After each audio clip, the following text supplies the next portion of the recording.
और हादिया हो गई। जिस अजमेर की दरगाह पे हर साल 10 साल से यही प्रधानमंत्री चादर भेजता है, उस अजमेर की दरगाह पे इन्होंने एप्लीकेशन लगा दी। दोस्तों फिर से आ चुके हैं एक और नई वीडियो लेकर। आज की वीडियो में देखने वाले हैं मस्जिद मंदिर विवाद को लेकर इस मुस्लिम नेता ने ऐसा क्या बोला कि जिसे सुन मचा हड़कंप। इस मुस्लिम नेता ने यह भी कहा कि पीएम मोदी खुद अजमेर शरीफ दरगाह को चादर भेजते हैं। कुछ नफरती चिंटू अजमेर शरीफ दरगाह के नीचे मंदिर बता रहे हैं। चलिए देखते हैं इस वीडियो में। ओरिजिनल वीडियो लिंक डिस्क्रिप्शन में। चलिए अब वीडियो शुरू करते हैं। और हादिया हो गई। जिस अजमेर की दरगाह पे हर साल 10 साल से यही प्रधानमंत्री चादर भेजता है, उस अजमेर की दरगाह पे इन्होंने एप्लीकेशन लगा दी। लश्कर भी तुम्हारा है, सरदार भी तुम्हारा है, तुम झूठ को सच लिख दो, अखबार भी तुम्हारा है। और इस दौर के फरियादी जाएं तो कहां जाएं, सरकार तुम्हारी है, दरबार तुम्हारा है। लेकिन दोस्तों, इस शेर का अगला पहलू यह भी है कि जुल्म का दौर है, बहुत दिन नहीं रहने वाला। खूने मजलूम है, ज्यादा नहीं बहने वाला।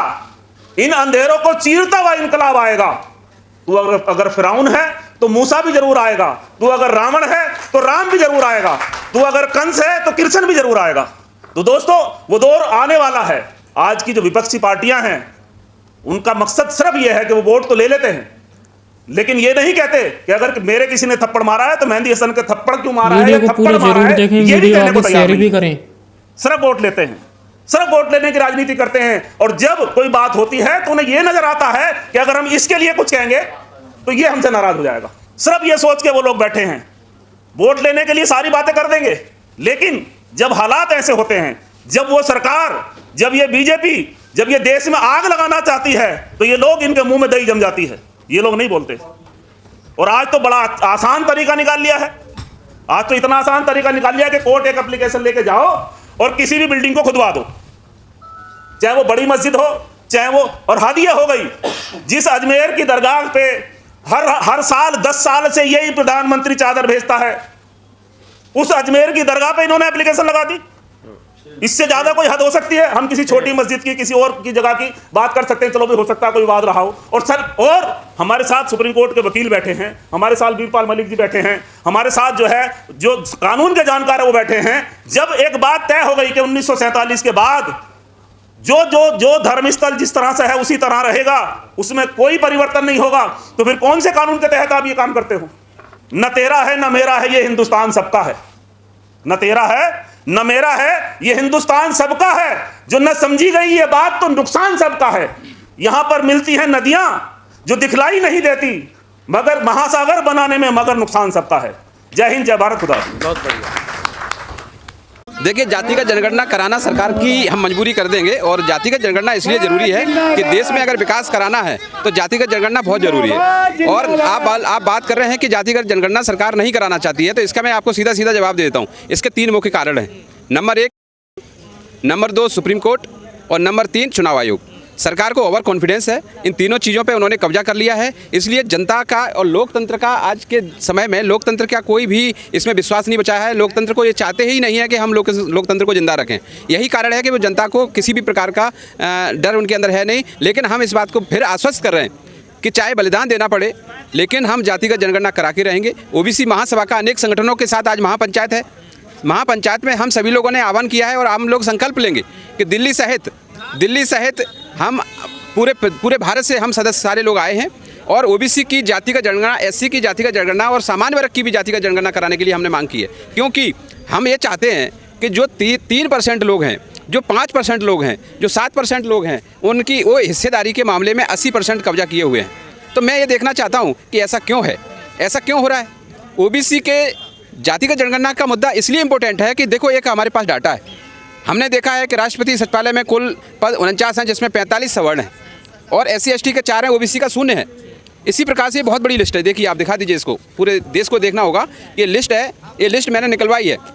इस लिस्ट अगर जाति जनगणना होती है तो उससे जातिवाद बढ़ेगा देश में। जातिवाद अभी नहीं है क्या? जातिवाद अभी नहीं है, अभी जातिवाद बढ़ा नहीं है, कम है। जातिवाद कम मिल रहा है। कोई तिवारी लिख रहा है, कोई चौबे लिख रहा है, कोई छठे लिख रहा है, कोई 7वें लिख रहा है। ये क्या जातिवाद नहीं है? जातिवाद के नाम पर शोषण हो रहा है। और जब जाति की जनगणना हो जाएगी, उनको हिस्सा मिल जाएगा, उनको राजनीति में हिस्सा मिल जाएगा, उनको सामाजिक हिस्सा मिल जाएगा, तो उनको ताकत मिल जाएगी। ये जो रिजर्वेशन है ना, ये कोई भीख नहीं है। ये प्रेजेंटेशन है, ये हिस्सेदारी है। और मैं चाहता हूँ ओबीसी महासभा के नेतृत्व में कि हिस्सेदारी सबकी होनी चाहिए। इसमें दिक्कत क्या है सरकार को, क्या प्रॉब्लम है सरकार को, क्यों नहीं देना चाहती हिस्सेदारी? इसका हिस्सेदारी इसलिए नहीं देना चाहती कि जो 3% लोग हैं वो 80% जो देश की आर्थिक स्थिति पे 80% पे कब्जा है, तो वो सरकार इसीलिए इनसे डर रही है कि 80% लोग हैं जो लोग आज भूखमरी के कगार पे हैं, जो 3% लोग हैं वो आज पूरी तरीके से इनका 80% लोग हैं, फिर भी दबाव नहीं बना पा रहे सरकार। देखिए दबाव क्या, दबाव सरकार से बड़ा कुछ नहीं दबाव होता है। सरकार के पास सारे सिस्टम पे कब्जा है, ईवीएम पे उनका कब्जा है, चुनाव आयोग पे उनका कब्जा है, सुप्रीम कोर्ट पे उनका, तीन ही तो ताकतें हैं हमारे देश की। आप जैसे मीडिया साथी हैं, आप देखिए मैं नहीं लगा रहा हूँ, पूरा देश आरोप लगा रहा है। मैं आरोप नहीं लगा रहा हूँ, पूरा देश आरोप लगा रहा है, जगह जगह आरोप लग रहे हैं। आप देख लीजिए ना, कहाँ आरोप नहीं लगे। बिहार में चुनाव कौन कह रहा है सबूत नहीं मिले? अभी महाराष्ट्र में चुनाव हुआ, एक परिवार के वहाँ पे 10 वोट हैं और वही प्रत्याशी है और उसकी बूथ पे 2 वोट निकल रहे हैं, तो उसके 10 मेंबर के वोट कहाँ चले गए? तो फिर विपक्ष क्यों नहीं आवाज उठाता इसको लेकर? देखिए विपक्ष इसलिए आवाज उठाता, मैं आपको बार बार बता रहा हूँ कि ओबीसी का नुकसान तो सभी ने किया है। आज मैं पक्ष और विपक्ष की बात नहीं कर रहा हूँ, मैं ये कह रहा हूँ कि आज केंद्र में भारतीय जनता पार्टी की सरकार है, उससे पहले कांग्रेस सरकार थी, कांग्रेस सरकार ने भी नहीं कराया। कांग्रेस सरकार का भी पक्ष थोड़ी कर रहा हूँ मैं तो ये कह रहा हूँ कि हमारे लिए कांग्रेस और मानवर कांसीराम साहब ने क्या कहा था कि कांग्रेस और बीजेपी सांपनाथ और नागनाथ हैं, तो उसमें मानवर साहब ने गलत क्या कहा था? आज वही तो है, वही चीज़ हो रही है। हम लोगों को ना कांग्रेस ने जनगणना के लिए हमें आगे आने दिया और ना भारतीय जनता पार्टी आगे दे रही। ओबीसी के इतने नेता हैं, एससी एसटी के इतने नेता हैं, सांसद। अरे नेता नहीं है, ये गुलाम है, नेता नहीं, इनको नेता नहीं कहते हैं। नेता मानवर कांसीराम साहब थे। अखिलेश यादव नेता नहीं है, तेजस्वी यादव नेता नहीं है। देखिए अखिलेश यादव तो बात बोल रहे हैं ना, पीडीए की बात कर रहे हैं ना, पीडीए की बात तो की है ना अखिलेश जी ने। मैं ये नहीं कह रहा हूँ, मैं इनकी बात कर रहा हूँ। जैसे हमारे भारतीय जनता पार्टी में ओबीसी के लीडर हैं, मैं उनकी बात कर रहा हूँ। वो नहीं बोल सकते, वो बात करके दिखाएं जातिगत जनगणना की। एससी के 131 सांसद हैं, बात करके दिखाएं, लेकिन गुलाम है, ये बात नहीं करेंगे, इनको बात करने से कोई मतलब नहीं। तो मैं कह रहा हूँ कि हमारा रास्ता यही है कि हम सभी लोग, पूरे देश के लोग इकट्ठे हुए हैं, पूरे देश के लोग हम इस दबाव को बनाएंगे और सरकार को और आपके सोशल मीडिया के माध्यम से, आप सभी साथियों के माध्यम से ये आवाज़ को बुलंद किया जाएगा। पूरे देश में बुलंद है। मोदी जी भी तो ओबीसी से ही आते हैं। मोदी जी ओबीसी हैं या नहीं है ये तो मोदी जी को पता होगा। वो तो कहते हैं कभी हम 35 साल भीख मांगी है, कभी मैं, मुझे क्या पता भीख मांगी, कौन सा सर्टिफिकेट दे रहे भीख मांगने का। आज जो पार्टी सत्ता में बैठी है वो डिवाइड एंड रूल की पॉलिसी लेके बैठी है। हिंदू को मुसलमान से लड़ा दो। अगर हरियाणा में चुनाव होता है तो वहाँ हिंदू मुसलमान की लड़ाई नहीं है, इसलिए वहाँ 35 को 1 से लड़ाओ। महाराष्ट्र में चुनाव जब होता है तो वहाँ तो सरकार छीन ली भी जाती है, इससे पहले वाली सरकार छीन ली गई, विधायक खरीद लो। बहरहाल आज जो सत्ता में बैठे हैं इनकी स्थिति ये है कि एक छोटे से शेर के साथ मैं अपनी बात कह दूं।